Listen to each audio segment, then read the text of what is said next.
السلام علیکم, how are you? وعلیکم السلام. السلام علیکم. وعلیکم السلام. آپ ماشاءاللہ آج بہت پیارے لگ رہے ہیں. ہمیشہ ہی لگتا ہے, مگر آج تو آپ بالکل سوٹڈ بوٹڈ لگتا ہے, دفتر جا رہے ہیں سیدھے. نہیں, میں اصل میں یہاں آنے کو بہت اہمیت دیتا ہوں. I love you, thank you very much. اسی لیے میں کوشش کرتا ہوں کہ لباس معقول ہو. نہیں, آپ کا پروفیشن بھی ایسا رہا جس میں مجھے پتہ ہے آپ گھر میں بھی اٹھتے ہوں گے, صبح اٹھ کے سب سے پہلے شاور لے کے تیار ہو کے اخبار پڑھتے ہوں گے. نہیں, میں اب میرے اوقات بدل گئے. اچھا. اب 9 to 5 کی پابندی نہیں ہے, تو میں اپنے اوقات سے چلتا ہوں. صحیح. رات کو 3 بجے تک جاگتا رہتا ہوں. لکھتے ہیں؟ لکھتا پڑھتا ہوں. میرا وہ جو میں کہتا ہوں, میرا تخلیقی وقت شروع ہوتا ہے رات کو 12 بجے. تو بیگم کیوں نہیں ٹائم دیتے آپ؟ اور 3 بجے تک نہیں, بیگم اپنا تخلیقی کام کرتی ہیں. بیگم بھی شاعرہ ہے, وہ آرٹسٹ ہے, تو وہ اپنے کام میں مشغول رہتی ہے, میں اپنے کام میں مصروف رہتا ہوں. ماشاءاللہ. کرامت بھائی, دنیا کی صورتحال کو میں دیکھتی ہوں, ظاہر آپ کے ساتھ بات کر رہی ہوں, پاکستان کے حوالے سے بات کر رہی ہوں. پاکستان میں اس وقت جو وہ کہتے ہیں برف گرتی ہے تو بیچارے مسلمانوں پر. آپ پاکستان کی بات کر لیں, آپ انڈیا کی بات کر لیں, یہ جو نیا گلوبل وارمنگ, اور میرا کنسرن یہ ہے آج کے پروگرام میں, لیکن ہم تھوڑی پولیٹیکل بات بھی کریں گے. اور آج کے پروگرام میں پہلی بات جو کرنا چاہتی ہوں کہ گلوبل وارمنگ کا قیمت چکا رہے ہیں تیسری دنیا کے ممالک. وہ بے شک کے کہنے کو پاکستان دنیا کی 5ویں بڑی طاقت ہے, مگر اب دیکھ لیں جب بادل کلاؤڈ برسٹ کا معاملہ ہے تو آپ دیکھ لیجئے گا وہاں کس حالت میں طوفان ہے. گلوبل وارمنگ کے لیے وارز, باقی تمام چیزیں, مگر خمیازہ پاکستان بھگت رہا ہے. اور یونائٹڈ نیشنز کہتا ہے اگر پاکستان اور انڈیا نے ہم سے رجوع کیا تو ہم ان کی امداد کریں گے. What do you mean by اگر پاکستان نے؟ Don't they know that who's responsible for this global warming? لیکن اپنے گھر کی حفاظت خود بھی تو کرنی چاہیے نا, بجائے نہیں, اس وہ کے تو نیو یارک میں بھی طوفان آیا. ہم دوسروں سے توقع رکھیں کہ وہ ہماری مدد کو آئیں گے. ہم اپنے طور پہ اپنے ملک کے لیے کیا کر رہے ہیں؟ دیکھو, گلوبل وارمنگ ایک حقیقت ہے جس کو صرف وہ انکار کرتا ہے جو تنگ نظر ہو. مگر ویسٹ تو مکمل انکاری ہے. انکار کرنے والوں میں جو سر فہرست ہے وہ امریکہ کا صدر ہے. صحیح, اور پوری دنیا کی جنگیں تو وہی امریکہ کی طرف سے شروع ہوئی, اسلحہ تو یہیں سے بک رہا ہے. ضرور شروع کرتے ہیں, لیکن وہ حقیقت سے چشم پوشی کرتے ہیں. اور میں جب آیا ہوں جب تمہارے اسٹوڈیو میں داخل ہوا ہوں تو میں نے تمہیں کہتے سنا تھا کہ یہ سب جھوٹ ہے. پتہ نہیں تم کس حوالے سے یہ بات کر رہی تھی, لیکن اس پر مجھے اپنا ایک پرانا شعر یاد آ گیا. جی. وہ شعر یوں ہے کہ جو سچ ہے سارا بین السطور ہے, جو سچ ہے وہ تو سارا ہی بین السطور ہے, یہ مصلحت ہے اس کو نہ درج رقم کرو. تو مصلحت ہمیشہ حقیقت کی, سچائی کی دشمن رہی, غالب رہی, اس پہ دشمن رہی ہے. اور وہ جو ٹرمپ صاحب ہیں وہ بھی مصلحت سے کام لے رہے ہیں. وہ بھی ایک طرف یوکرین میں امن کی باتیں کر رہے ہیں, دوسری طرف یوکرین کے صدر کو ان کی جو کل وائٹ ہاؤس میں ملاقات ہوئی تھی اس میں انہوں نے یوکرین کے صدر زیلنسکی کو اس بات کا پابند کر لیا کہ وہ امریکہ سے $90 ارب 90 بلین ڈالر کا اسلحہ خریدیں گے. اب ظاہر ہے چلانا کس پہ؟ یوکرین کے پاس تو وسائل نہیں ہے.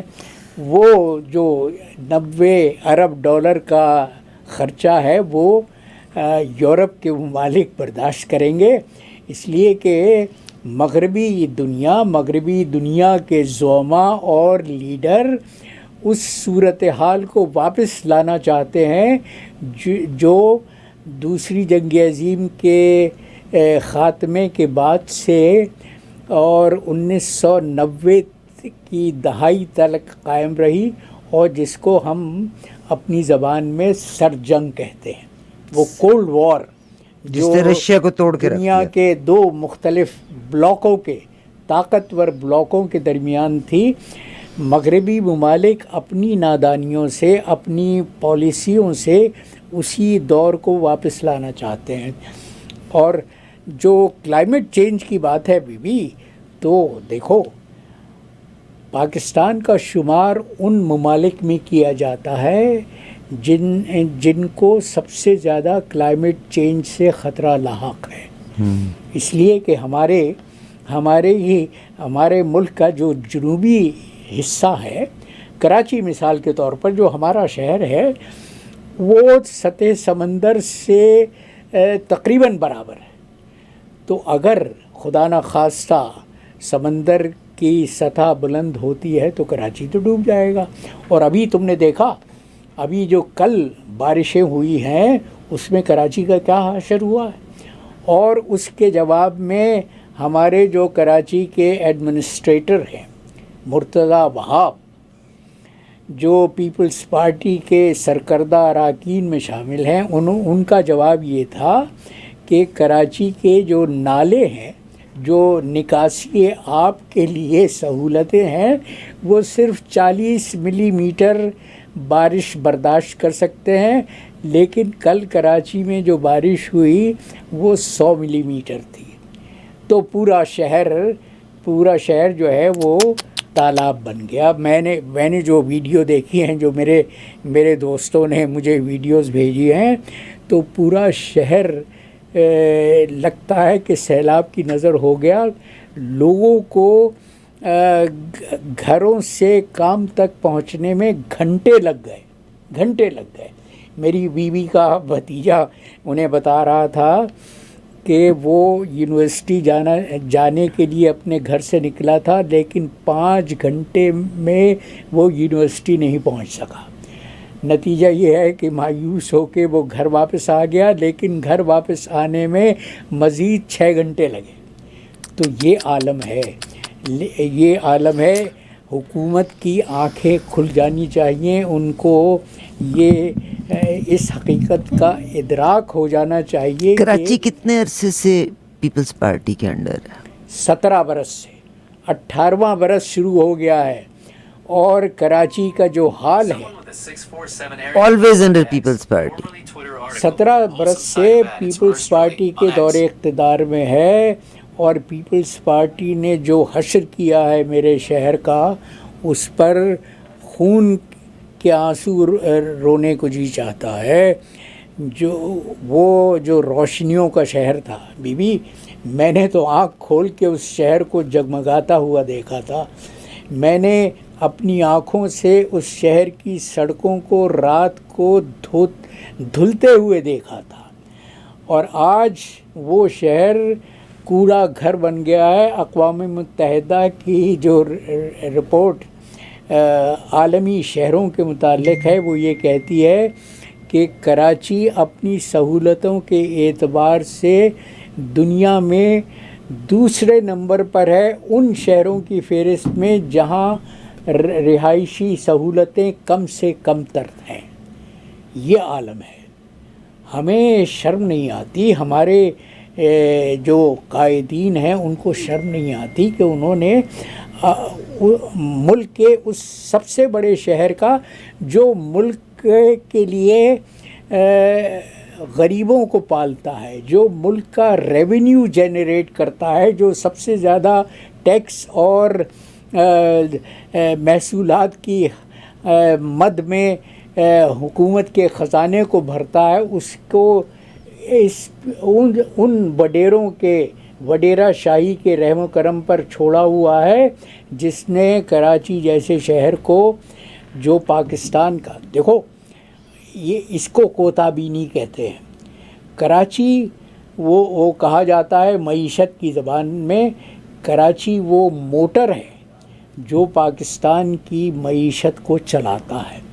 اگر اس موٹر کو تم ٹھپ کر دو گے، اس موٹر کو اس حالت میں نہیں چھوڑو دے کہ وہ کام کر سکے، تو پھر سوچو کہ پاکستان کی معیشت اور اقتصادی زبوحالی کا کیا حال ہو. ابھی آپ ایک جو لفظ کہہ رہے ہیں کہ کراچی پاکستان کی معیشت کو چلاتا ہے، سو اس کا مقصد ہے ایز کراچی اتنا پروڈیوس کرتا ہے کہ وہ سینٹر کو پیسہ دیتا ہے.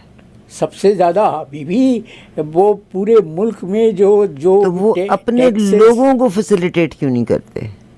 There must be allocation of budget. یہی تو رونا ہے. نہیں، بجٹ ایلوکیشن بھی اربوں روپے کی ہوتی ہے. ابھی میں ایک ویڈیو دیکھ رہا تھا جس میں ایک نوجوان نے باقاعدہ تحقیقات کر کے یہ بتایا کہ کراچی سندھ کی حکومت کو مرکزی حکومت سے بجٹ کے تخصیص میں کتنے ارب 600 سندھ کا بجٹ ہے 1 کھرب سے زیادہ، اور اس میں جو ترقیاتی کاموں کے لیے اور خاص طور پہ اسکولوں کے لیے جو رقوم مختص کی جاتی ہیں وہ سینکڑوں ارب روپے کی حد تک ہیں. لیکن سرکاری اسکولوں کا جو عالم ہے سندھ میں وہ یہ ہے کہ وہاں پر سرکاری اسکولوں کی عمارتوں میں زمیندار اور وڈیرے اپنے مویشی باندھتے ہیں. مگر زمیندار اور وڈیرے، یہی تو میرا آپ کے ساتھ رونا ہے، یہی تو ہم بات کر رہے ہیں. یہ وہی پولیٹیشنز ہی ہیں نا، کراچی والے ان کو لے کے آتے ہیں نا. نہیں، یہ تو یہی تو میرا اور تمہارے درمیان اختلاف ہے. میں یہ کہتا ہوں کہ چور کو نہ دیکھو، چور کی ماں کو دیکھو. چور کو نہ پکڑو، چور کی ماں کو پکڑو. ان سیاستدانوں کے سرپرست کون ہیں؟ مگر اس لیے کہ میں آپ کو جواب دے رہی ہوں، میں آپ کو جواب دے رہی ہوں. کون ہے جس نے ان کو ملک پر مسلط کیا ہوا؟ Can you give me chance? بالکل. عمران خان صاحب کو یہ سہیل بڑائچ کا ایک آرٹیکل اور پہلا آرٹیکل اور ایک سیکنڈ میں سہیل بڑائچ کا نہیں دوسرا آرٹیکل جو ہے اس میں عمران خان صاحب جب سے چلے، جب وہ جنرل صاحب نے ان کو شنید دی تھی کہ ہاں بھائی تم پارٹی تحریک انصاف بنا لو، بہت سے لوگوں نے چھوڑا بھی تھا. الٹیمیٹلی طاقت میں تب آتے ہیں جب آرمی کی ہاں میں لانا شروع کی تو وہ 3 سال بھی شاید پورا نہ کرتے تو آرمی کی ہاں میں لاتے ہوئے ہی جنرل باجوہ کو ایکسٹینشن دے کے ہی اسٹیٹ دیئر. پھر جب رفٹ ہوئی تو فارغ عمران خان نے بھی کیا. اب وہ یہی کہتے ہیں کہ اگر وہ خاموش ہو جائیں، اب کیونکہ ساری عمر سے پیپلز پارٹی اور مسلم لیگ کا اینٹ کتے کا بیر تھا، اب دونوں فیسیلیٹیٹر بن گئے بیکاز دے ریئلائزڈ کہ عمران خان کو تیسری پارٹی کو اٹھا کے لے آئے کیونکہ اس نے فیسیلیٹیٹ کرنے کی کوشش کی تھی. اب یہ دونوں فیسیلیٹیٹر بن کے اپنی ذاتی اناد اور دشمنی کو بھول کے وہ جو کہہ رہے ہیں وہ کرتے جا رہے ہیں. اب لڑائی تب ہوگی جب جنرل صاحب کو ایکسٹینشن کی ضرورت پڑے گی. اس کے بارے میں بتائیں، جنرل صاحب کی ایکسٹینشن کا بھی ٹائم آتا جا رہا ہے. بی بی تم نے بہت اچھی بات کی. تو میں وہ سیاق و سباق کے حوالے تم کو دیتا ہوں جن سے بات سمجھ میں آ جانی چاہیے. ہاں، کیونکہ مجھے نا غم ہوتا ہے جب ہم صرف آرمی کو برا کہتے ہیں، ہم اپنی خرس نکال رہے ہوتے ہیں. سن لو میری سن لو. پہلی بات تو یہ کہ جس صحافی کا تم نے حوالہ دیا ہے سہیل بڑائچ، وہ تو رسوائے زمانہ صحافی ہے. وہ نہیں ہمیں دیکھیے، نہیں میں آپ کو بتاتی ہوں، ہمیں کوئی ایسی بات نہیں کرنی چاہیے. ان کا یہ کہنا کہ عمران خان نے فوج سے مشورہ کر کے اپنی تحریک انصاف بنائی تھی، بالکل غلط ہے. میں کتنی بار میرے پاس پروف ہے، تمہارے پروگراموں میں کہہ چکا ہوں. سر میرے پاس پروف ہے. بات سن لو. جنرل ضیاء الحق نے عمران خان کو وزیر بنانے کی آفر دی تھی، عمران خان نے اس کو ٹھکرا دیا. ٹھیک ہے جی. میرے گھر میں 1993 میں 1993 میں عمران خان نے میرے گھر میں مجھ سے مشورہ کیا تھا، اور یہ پارٹی تو بنائی ہے انہوں نے 1996 میں، 3 سال پہلے مجھ سے مشورہ کیا تھا کہ سر میں اپنی پولیٹیکل پارٹی بنانا چاہتا ہوں، آپ کا کیا خیال ہے؟ اور میں نے اس موقع پر عمران سے یہ کہا تھا کہ عمران، بطور ایک دوست کے میرا مخلصانہ مشورہ یہ ہے کہ تم اس گندے کھیل میں مت پڑو۔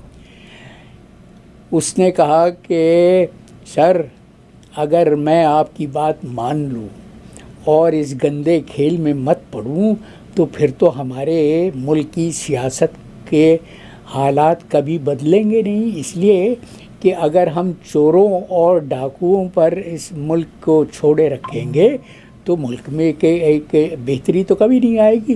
تو میں نے عمران سے اس وقت کہا تھا کہ عمران، اگر یہ جذبہ ہے، اگر تم یہ ریفارمسٹ اسپرٹ لے کے سیاست میں قدم رکھنا چاہتے ہو تو ضرور رکھو، لیکن میری ایک نصیحت یاد رکھنا، اور وہ نصیحت یہ ہے کہ اگر تم گندے پانی کے جوہڑ کے قریب کھڑے ہو اور تم خود اس میں پتھر نہ پھینکو، کوئی اور پتھر پھینکے تو چھینٹے تمہارے دامن پر بھی آئیں گے، اور وہ چھینٹے اس کے دامن پر آ رہے ہیں اور بہت زیادہ آ رہے ہیں۔ میں نے پچھلے دنوں تحریک انصاف کے ان کے یہاں بھی لوگ ہیں نا، میں نے ان کے ایک سرکردہ کارکن سے کہا تھا کہ عمران تک اگر پیغام پہنچا سکو تو اس سے یہ پوچھنا کہ ان دنوں اسے میری یہ نصیحت یاد آتی ہے یا نہیں آتی۔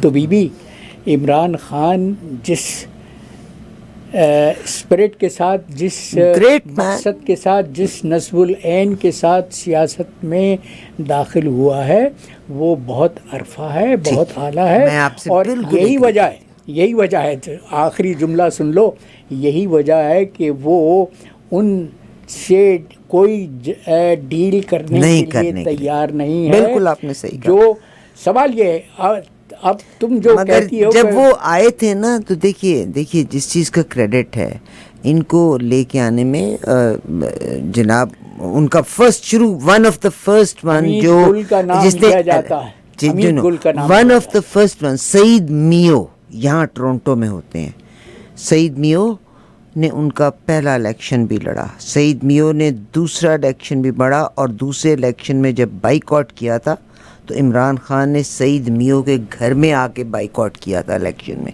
سعید میو خود بھی کہتے ہیں کہ یس، عمران خان کو یہ خبر جب سنائی گئی تھی تو حمید گل صاحب کا نام آیا تھا، ٹھیک ہے، کوئی فرق نہیں پڑتا۔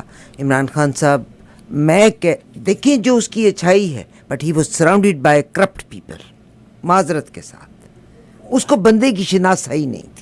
نہیں، وہ یہ ایک کمزوری، انسانی کمزوری ہے، بندے کی تشخیص نہ ہونا ایک عام بات ہے۔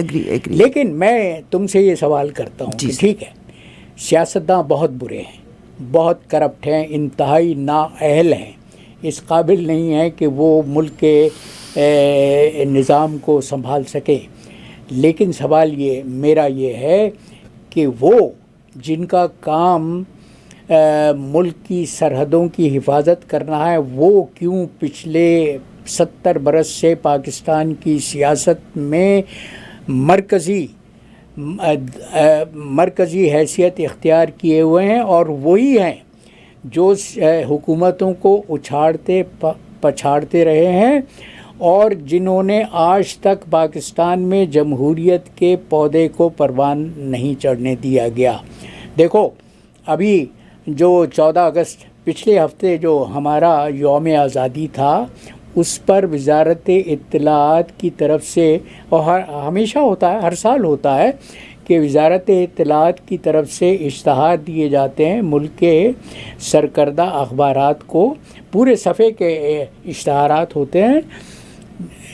پہلی بار اس اشتہار میں قائد اعظم کی تصویر ندارت تھی، اور اس کے ساتھ یہ بھی سن لو کہ پاکستان میں حالیہ دنوں میں اس کتاب پر پابندی عائد کر دی گئی ہے جو قائد اعظم کی تقاریر پر مشتمل ہے. اور یہ پابندی کیوں لگائی گئی؟ اس لیے کہ ان تقاریر میں وہ 14 جون 1948 کی قائد اعظم کی تقریر بھی شامل ہے جو انہوں نے ایک ہی بار اپنی زندگی میں بحیثیت گورنر جنرل کے انہوں نے فوجی افسران سے خطاب کیا تھا، اور وہ 14 جون 1948 کو کوئٹہ کے کمانڈ اینڈ اسٹاف کالج میں فوجی افسران سے خطاب کرتے ہوئے بابائے قوم نے بہت واضح الفاظ میں کہا تھا کہ تم ریاست کے ملازم ہو، you are servants of the state. تمہارا کام پالیسی بنانا نہیں ہے، پالیسی بنانے کی ذمہ داری عوام کے منتخب کردہ نمائندوں پر ہے.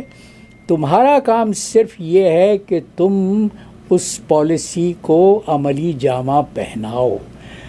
تو بی بی میں آپ سے ایگری کر گئی، ہماری تاریخ یہ سن لو، ایک جملہ سن لو کہ ہماری تاریخ یہ ہے کہ بابائے قوم کے فرمان کی نافرمانی کرنے والے سب سے پہلے ہمارے جرنیل تھے، اور وہ نافرمانی آج تک جاری ہے. ٹھیک سر. اب سر میں اس کا جواب، میرے پاس تو اور کچھ بھی نہیں، میں تو صرف یہ کہتی ہوں کہ بعض اوقات جب چیزیں اتنی خراب ہوں اور اس ملک میں چل ہی یہ کچھ رہا ہے، یعنی ہر انسان اپنی لے میں چلنا چاہتا ہے، تو ہم یہ نیگیٹیوٹی سو کر کے I don't think so we can achieve something out of it. یہ میری رائے ہے، آپ کا اس سے متفق ہونا کوئی ضروری نہیں ہے. ملک میں لاقانونیت کیوں ہے؟ لاقانونیت یوں ہے کہ عام آدمی یہ دیکھتا ہے کہ جو جتنا کرپٹ ہے اس کے پاس اتنا ہی معزز عہدہ ہے، اس کے پاس اتنی ہی عوامی نمائندگی ہے. تو جب قانون کا احترام دلوں سے اٹھ جائے تو یہی سب کچھ ہوتا ہے جو پاکستان میں ہو رہا ہے. بس یہ اللہ بہتر کرے. پاکستان کا سب سے بڑا مسئلہ کیا ہے بی بی؟ پاکستان کا مگر پاکستان کی پازیٹیوٹی بھی تو ہے نا، اخلاقی زوال ہے، تہذیبی زوال ہے. ٹھیک سے اس لیے کہ ہر شخص یہ دیکھ رہا ہے کہ قانون صرف کمزور کے لیے ہے، طاقت پر اس سے بالا تر ہے. صحیح. تو جب جنگل کا قانون ملک میں رائج ہو جائے تو ہر شخص اپنی منمانی کرتا ہے، اللہ مالک ہو جاتا ہے. بالکل صحیح آپ نے کہا. مگر میرا دل چاہتا ہے کہ کسی طرح سے ہم پازیٹیوٹی امپارٹ کریں. میں کبھی کینیڈا میں بھی دیکھتی ہوں تو لاقانونیت آپ کو بہت سی جگہوں پہ نظر آتی ہے. ایون اگر آپ امریکہ کی بھی بات کر لیں، اگین میرا کوئی کمپیریزن کی وجہ نہیں بنتی، میری کوئی کمپیریزن کی وجہ نہیں بنتی. ملک میں لاقانونیت ہے، لیکن ملک کا عدالت کا نظام اگر درست ہو تو پھر انصاف. ہر انسان کیوں بک گیا یہ بتائیں؟ وہ تو عدالت کا آدمی جو یہ سمجھے، ججز جب وہ یہ سمجھیں کہ ہماری عدل ہماری ذمہ داری، دنیا میں عدل اللہ کی ذات پیدا کرتی ہے، تو وہ کیسے بک گئے؟ کیوں بک گئے؟ یہ سوال تو ان سے کرو. میں آپ سے میں تو آپ سے سیکھ رہی ہوں. دیکھو یہی تو رونا ہے بی بی. میں تو آپ سے سیکھ رہی ہوں نا. وہ ملک جس کا دعویٰ یہ ہے کہ وہ اسلام کے نام پر بنا تھا، اس میں اسلامی شاعر کی جو بے توقیری ہے، جو بے حرمتی، میں اس کو کہتا ہوں، جو بے حرمتی ہے، وہ تو اللہ ماشاء اللہ ہے. یہی تو رونا ہے کہ نام کو اسلامی جمہوریہ ہے، نام کو پاکستان ہے، لیکن پاکی کا جو تصور ہے ہمارے ہاں، جو پاکی کو جس طرح سے ہم اپنی نظروں کے سامنے دیکھتے ہیں، وہ تو اگر وہی پاکی ہے تو پھر برائی کیا ہے؟ یہ وہی والا پاکی ہے جو کینیڈا میں نئے لوگ آئے تھے نا، تو لوگ ان کو پیکی کہا کرتے ہوتے تھے. یہ وہی پاکی ہو گیا. مگر اس کی بہت ساری اسٹرینتھس بھی ہیں. اللہ نے اس کو مالا مال کیا، بہت سے مسائل کا وقت آیا، مسائل میں سے بھی نکال لیا. اگر ہم پازیٹیو ہی امپارٹ کریں تو کیا پازیٹیو دیں گے آپ مجھے پاکستان کو؟ دیکھو پازیٹیوٹی وہاں سے شروع ہوتی ہے، ہمیشہ اچھائی یا برائی اوپر سے شروع ہوتی ہے، صحیح. کو نا. جو صاحبان اقتدار ہیں، جو ذی حشم ہیں، جن کے پاس اقتدار کی باغ ڈور ہے، وہ اگر اپنے رویے کو بدل لیں تو پھر وہاں سے بقول تمہارے پازیٹیوٹی کا دور شروع ہو سکتا ہے. اچھا، اس جب ہم کے لیے پڑھتے تھے پہلی نا تو وہ ضرورت یہ کہتے تھے تم نے اگر ترقی کرنی ہے تو نیچے سے ہر چیز یاد کر کے اوپر چلو. تو بے ایمانی اوپر سے نیچے آتی ہے، بے ایمانی اوپر سے نیچے آتی ہے. عقل نیچے سے اوپر جاتی ہے. مولانا روم نے کہا تھا کہ جب تک میں نادان تھا ہاں. تو میں دنیا کو سنوارنے کی کوشش کرتا تھا.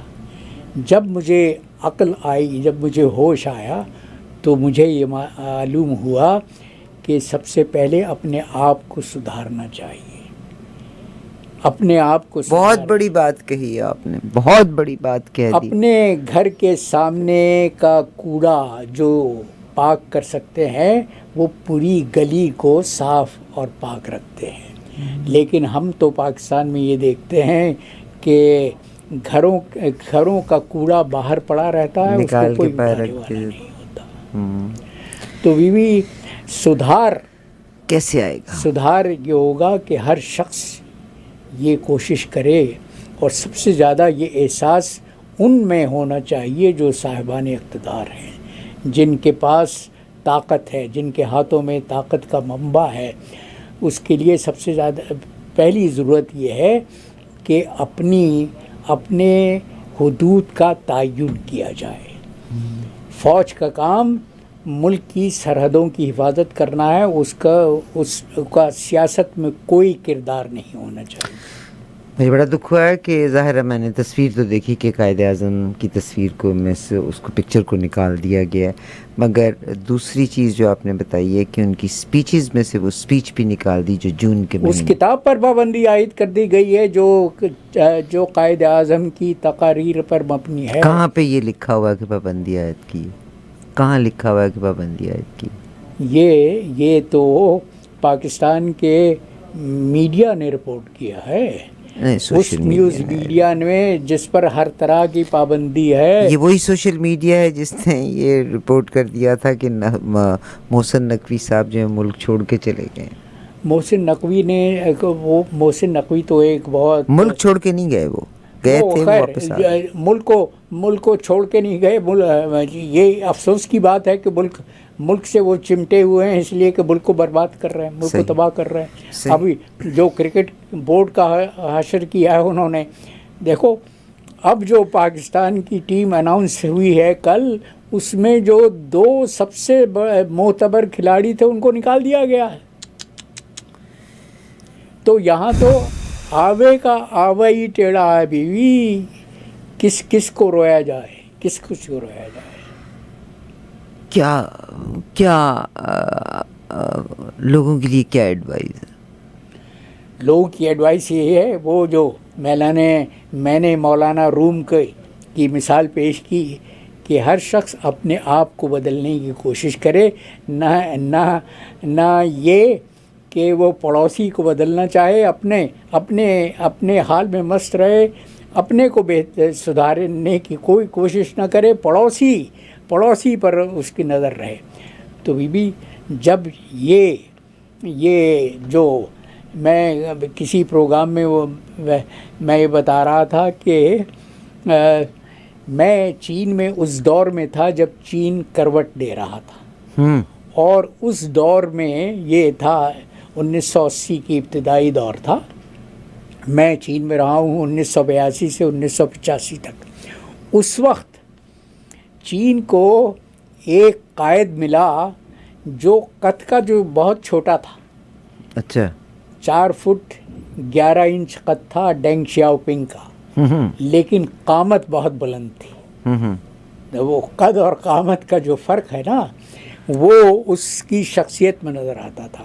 اور اس کا کہنا یہ تھا اپنے عوام کہ مطالبہ یہ تھا کہ ہر رات کو سونے سے پہلے تم یہ اپنا جائزہ لیا کرو، اپنا تجزیہ کرو، اپنا احتساب کیا کرو، خود احتسابی، اور اس کہ تم نے دن میں کیا اچھا کیا اور کیا برا کیا۔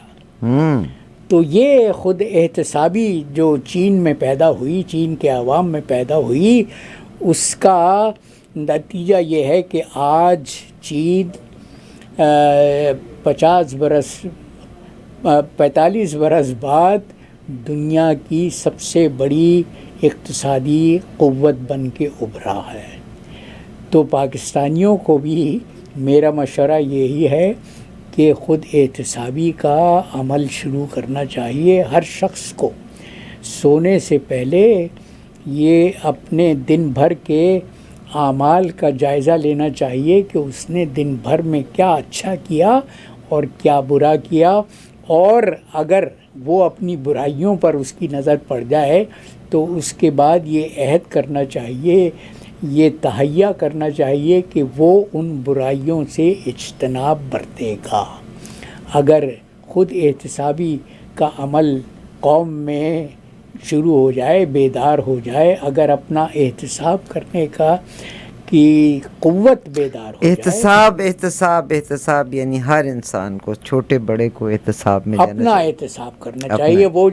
وہ مجھے جہانی جان ایف کینیڈی کا قول یاد آتا ہے۔ بی بی 1961 میں انہوں نے صدارت کا عہدہ سنبھالا تھا، اور 20 جنوری 1961 کو انہوں نے اپنی صدارتی تقریر میں ایک بڑا تاریخی جملہ کہا تھا۔ جی انہوں نے کہا تھا کہ یہ مت پوچھو کہ امریکہ تمہارے لیے کیا کر سکتا ہے، یہ سوال کرو تم امریکہ کے لیے کیا کر سکتے ہو۔ تو ہر پاکستانی کو بھی اپنے آپ سے یہی سوال کرنا چاہیے کہ میں پاکستان کے لیے کیا کر سکتا ہوں۔ کرامت بھائی، I have all my respect for you. بعض جگہوں پہ یہ کوئی I swear to God, I mean it from bottom of my heart, I have all my respect for you. By the way, اس فرائیڈے کو آپ چیف گیسٹ ہیں، ایک پروگرام ہے، آپ کے کلیگ آئے میں، اس کے بارے میں کوئکلی تھوڑا سا بتا دیجیے گا۔ Tomorrow he is going to be here in studio. نہیں، وہ انہوں نے ایک کتاب تصنیف کی ہے، اور وہ ہے قرآن پاک میں بھی اولیاء اور علماء، صوفیہ اور محبت کا قرآن اور سنت کی روشنی میں جائزہ لیا ہے، اور میں ان کے اس موقف سے بالکل اتفاق کرتا ہوں، کامل اتفاق کرتا ہوں کہ دین اسلام کو پھیلانے میں جو صوفیہ کا کردار رہا ہے وہ فاتحین کا نہیں رہا۔ دیکھو، صحیح، اسلام کے متعلق یہ عام الزام لگایا جاتا ہے اسلام دشمنوں کی طرف سے کہ اسلام تلوار کے بل پر پھیلا ہے۔ نہیں، تلوار کے بل پر نہیں پھیلا۔ کوئی فاتح اس ملک میں نہیں گیا تھا جو آج آبادی کے اعتبار سے دنیا کا سب سے بڑا اسلامی ملک ہے، انڈونیشیا۔ انڈونیشیا پہ کوئی فاتح نہیں گیا تھا۔ انڈونیشیا میں اسلام اور دین کی تبلیغ کرنے والے صوفیہ تھے، وہ بزرگ تھے جنہوں نے پورے ملک کو مسلمان کر دیا۔ تو یہ جو صوفیہ کا تاریخ میں کردار رہا ہے دین کے حوالے سے، دین کی تبلیغ اور ترویج کے حوالے سے، وہ ظاہر ہے کسی شک و شبے سے بالاتر ہے۔ کوئی شک نہیں۔ اللہ کرے کہ میں کل آپ کو بھی انوائٹ کروں، آپ کے دوست یہاں پہ بھی آ رہے ہیں، very fine C S S officer ہیں، وہ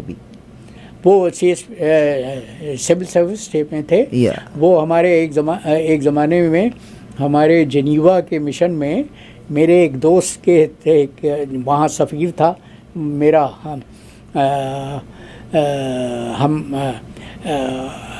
ایک کولیگ میرا سفیر تھا وہاں، اس کے وہ کاؤنسلر تھے۔ اس کے بعد وہ WTO میں، ورلڈ ٹریڈ آرگنائزیشن میں شامل ہو گئے، اور اس کے بعد سے جنیوا میں رہتے ہیں۔ بہت شکریہ جناب کرامت اللہ۔ آج کا قطعہ اگر اپنا کوئکلی شیئر کرتے ہیں۔ ہاں، آج کا قطعہ وہ ہمارے جو اس وقت